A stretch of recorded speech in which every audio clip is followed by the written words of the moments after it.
আম্মা কি করো?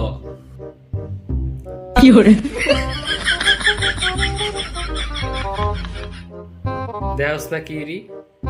ও দেখতাছি তো। আম্মা ওই একটা কথা কইতাম। কি কথা ক? আমার তো বয়স 25 হয়ে গেছে আম্মা। ওই যে আম্মা পাশের বাসার আলামিন আছে না, ওর তো 22 বছর, 2 দিন আগে বিয়া করে লাইছে। হ শুনছি তো। তো কি হইছে? আম্মা আমার একটা বন্ধু আছে, ওর নাম রনি, ওয়ও বিয়া করে লাইছে, দুইটা মাইয়ার বাপ হয়ে গেছে। ভালো তো। তুই এগুলো আমার শোনাইতেছিস কে?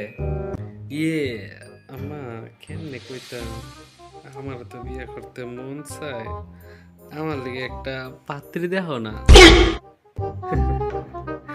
আচ্ছা আমি পাত্রীর ব্যবস্থা করতেছি, তুমি একটু অপেক্ষা করো। A few moments later. No, no, no, no.